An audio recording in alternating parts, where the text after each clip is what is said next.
It's just a picture of the rack, so we just kind of get a reference point. Some of the equipment down here, this VSAT unit at the bottom of the rack, it doesn't illuminate when the power is off. These toggle switches here, you can see some of the switches that we've been asked to toggle on. I'm pointing those out with the ink pen here.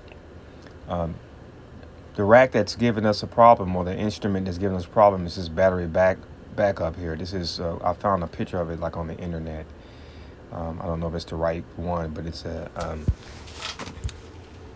APC backup unit. This is the back of it here, and I was able to sort of like get back there and trace the power source. I think it was plugged up into something within the rack, but on Thursday they asked us to trace that power cord and plug it into the wall, as you can see here, and it was sort of a temporary fix that we did, and it worked for a little bit. But currently it's plugged into the wall. Here, this basically is the area on top of the rack. There's a little long button right above that red dial there, and what they've asked us to do is just to switch that on and off. And then when you do that, it powers back up, and then there's two readings. One is a battery, and the other one reads a load percentage. And typically it takes 2 or 3 times to do that, and then it may stay. And in this particular case, and I wasn't expecting it, but it did come back on.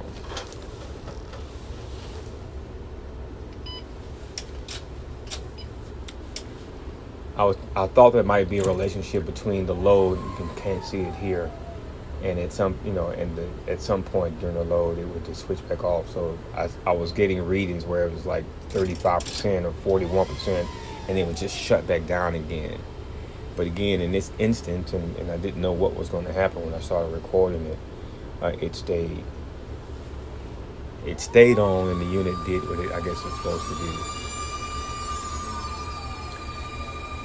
So when it's on, the VSAT at the bottom, it starts to load up. I think that's the antenna, the satellite or something, radar. I don't know what it is, but it comes on and stays on.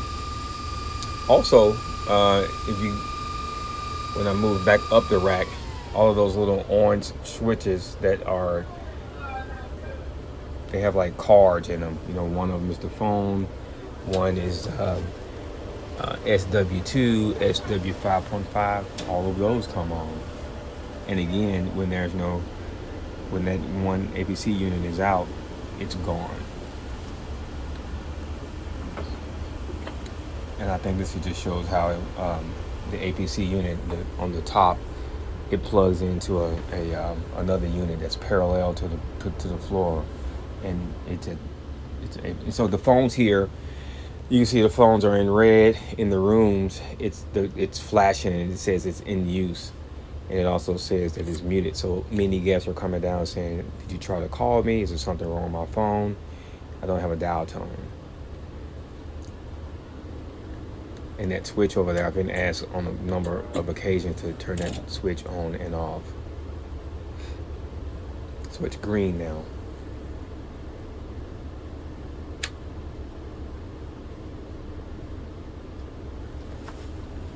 We have done that a couple of times, or on one occasion, and I've been told by a deckhand that was working with me that it did correct the issue with the phones. In this case, it did not.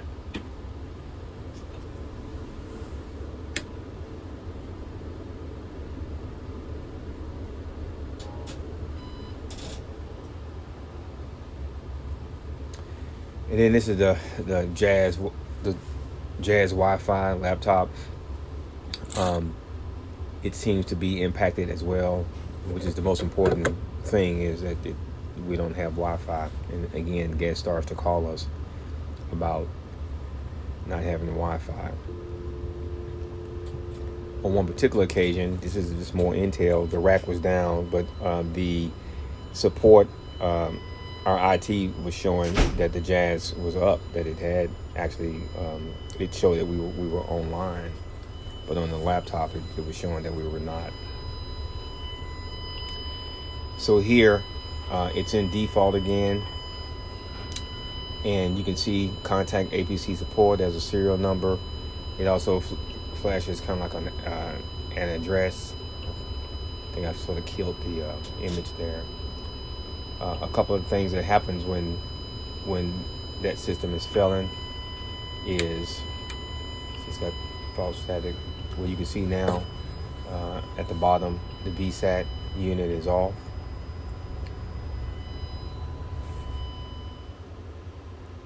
And this is just another shot of some of the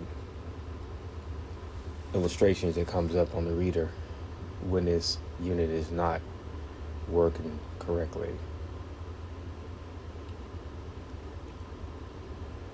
So that is pretty much it, and I'll leave it to you guys to try to work that out, and I'll just continue to do the troubleshooting because it does work, but not for very long. Thanks a lot.